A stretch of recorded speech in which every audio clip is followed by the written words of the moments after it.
Hello, friends. I hope this finds you well in whatever space and time this finds you. I figured today we would read the next set of definitions and follow course. But as always, it would be good to remind ourselves of things that we deduced or addressed earlier. So we addressed things like causa sui, something that's finite, which doesn't seem to be applicable in the case to causa sui, whatever that thing is, and something substantial for Spinoza, that which is in itself and conceived to itself, whatever really that means. I realized that I think it would be helpful if we had maybe a kind of historical uptake or context for something like the definition of substance. In particular, it's going to be helpful because we're going to deal with two definitions, attribute and mode.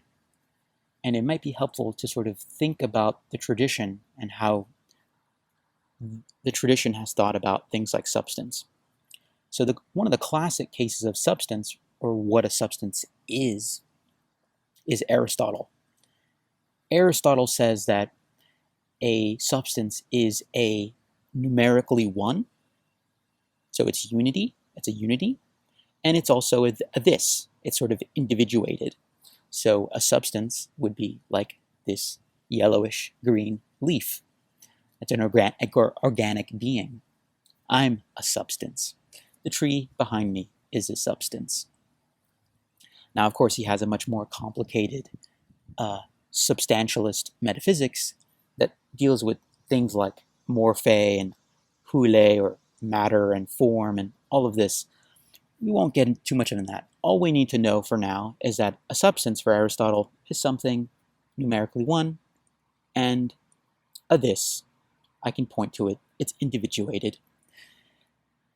The other interesting thing about it is that it sort of mirrors our language, right? In the sense that it's a substance or a subject, and we predicate things of it.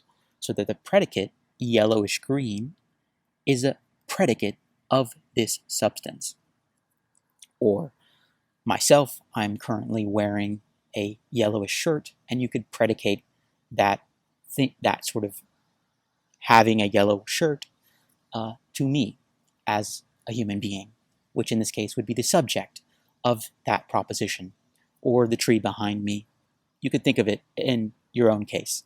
So all we have is a kind of predicate structure that's attributed to a subject, and that subject is a substance. Now, of course, the notion of substance goes under some revision and challenging, as in the case of Descartes, because Descartes doesn't think, for example, that this by itself is a substance, nor am I by myself a substance, nor the trees behind me are substances by themselves.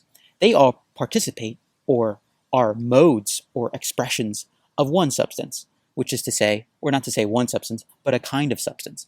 Res extensa, an extended thing. They're all bodily. They can all be reduced to their sort of extension. They take up space. They're defined by that. And that sort of quality, or I don't want to say necessarily quality, but that sort of substantiality is what it means for something to be a res extensa, or a substance in this case. Now there's, of course, another kind of substance for Descartes, which is thought. I can think right now that I'm here, or that I'm, whatever, like 1 + 1 = 2. These are all also sort of modes or expressions of a particular kind of substance, which is res extensa, or a cognitive thing. I'm a cognitive thing. This is not a cognitive thing. This is an extended thing. So there's a strict distinction, or dualism, as it were, between these two different types of substances: extended substances and mental substances. Now, as we sort of hinted to, or nascently pointed in the direction of, Spinoza is not a dualist, or if he is a dualist, it's a complicated form of dualism, because strictly speaking, he thinks of there being two orders, or really there's one order, but expressed in two different ways, like two lines that go parallel to one another. They have the same structure, but they're two different lines. They're distinguished. So in this case, you have extension and you have body. As in definition 2 of what it means for a finite thing to be what it is, they are distinguished from one another. You can't have a thought greater than a body, and you can't have a body greater than a thought. They have their own distinct sort of set. There are kind of two sets, if you want to put it that way. Now, the two relevant definitions for today are attribute and mode. And we could see how they sort of build upon the other definitions that we've already set forth. Our idea of the predicate sort of structure of language of metaphysics, in the case of Aristotle, will be helpful in understanding what Spinoza means by attribute. So he says, by attribute, I understand what the intellect perceives of substance as constituting its essence, and that as clause is tanquam, which means something like as in or as if. So there's a sort of debate about the literature about what this definition really means. Does the intellect, and we don't know what the intellect is right now, but let's just say, for simplicity's sake, it's my intellect. I see something like this, and I see it as a yellowish green. Is my intellect sort of constituting or making this thing yellowish green? Like, what is this thing in itself? Maybe I only see it yellowish green because of the particular constitution of my eyes, for example, or the particular intellect that I am. Maybe there's infrared that I could see if I was another kind of being. I'm not going to get into the issue of primary and secondary qualities, but this shows you what does Spinoza mean by intellect perceiving and constituting, or as if it constituted its essence. What is it constituting exactly? Let's read it again, right? So, by attribute, I understand what the intellect perceives. So, the intellect is perceiving something, perceives of a substance as constituting its essence. So, maybe, when I perceive this, a Cartesian might say, yes, Spinoza, you are right. The intellect perceives a quality or an attribute of that thing, and it constitutes that thing. I perceive this, and it's an extended thing. And so I attribute something of that thing. It's an extended thing. And so I constitute its essence as a kind of substance. But if we recall what substance is for Spinoza, it is that which I understand what is in itself and conceive through itself. So Spinoza doesn't have a conception of substance that would be like Aristotle. Like, this is not a substance for Spinoza. I'm not a substance for Spinoza. Something like causa sui, something that has itself for its own ground, that's a substance. So again, we have to ask, what does attribute mean here? As we'll sort of find out, I just sort of want to orientate ourselves because I don't want us to get lost. Spinoza will say that there are two distinct kind of attributes, but only one substance. There is res extensa, or extended attributes, and there are sort of res cognitans, mental things. But these are attributes made of the same substance. So now going back to what we meant as there being only one order, but two different lines, there are two different attributes, body and mind, and only one substance, though. So in a certain respect, we constitute the essence of substance in two distinct ways. Now, the interesting thing that I'm going to leave as an open sort of question is, what does he mean by the intellect perceiving a substance as constituting its essence? Does my body, or is there sort of, what I mean by this is there like a bodily intellect that constitutes substance as an extended thing? Or does the intellect, in both cases, somehow constitute things as mental things and as bodily things, right? Like, think about it. Let's just think in sort of just our average day awareness. I'm in a body right now. I'm in my body, and I'm aware of my body. But I'm also aware of my thoughts.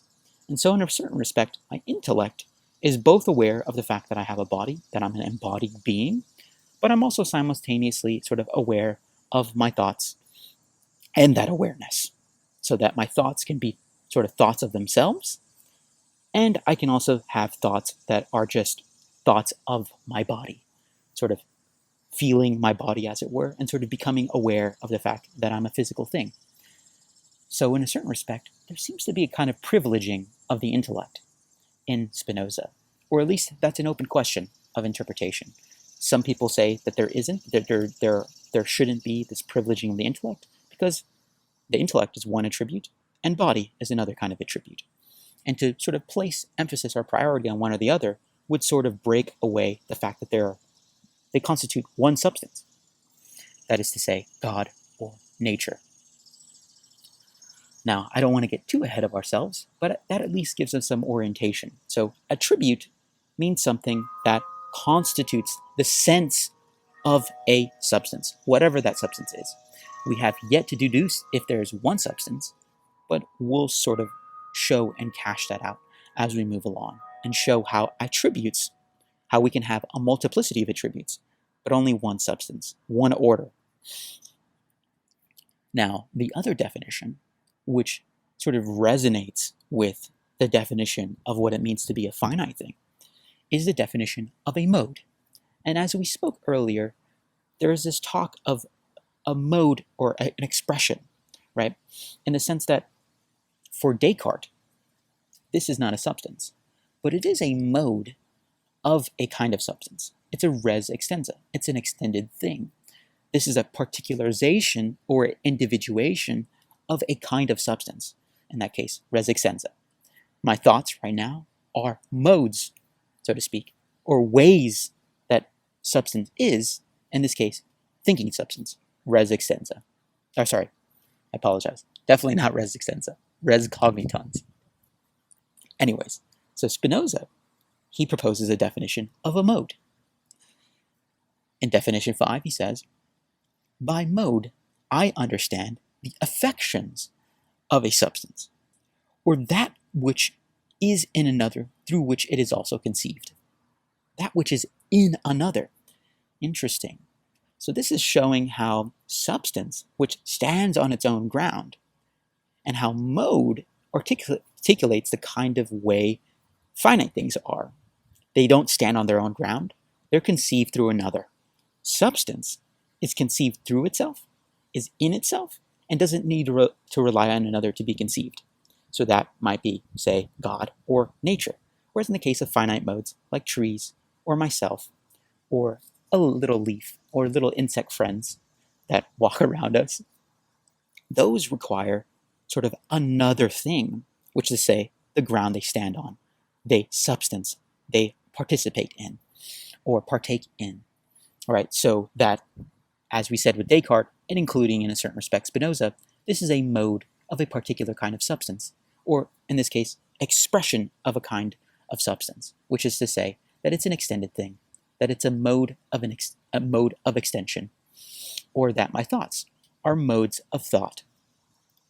And so by mode, right, this is an interesting word that he articulates, but it's in an affection. So we shouldn't think of affection here as in the sense of a feeling, but more in the sense of a kind of expression or a mode or a way of being. So affection as the articulation of how something is affected, how that thing affects itself and expresses itself in a particular way, rather than affection in the sense of an emotion, more as expression, something that is expressed in a particular manner. In this case, this thing is an affection of substance. It's an expression of nature. I am also an expression or an affection of substance. The tree behind me also is. All things are. All things, insofar as they participate or partake as natural beings, are affections or modes of substance. And so the second clause, which is of importance, is or that which is in another through which it is also conceived.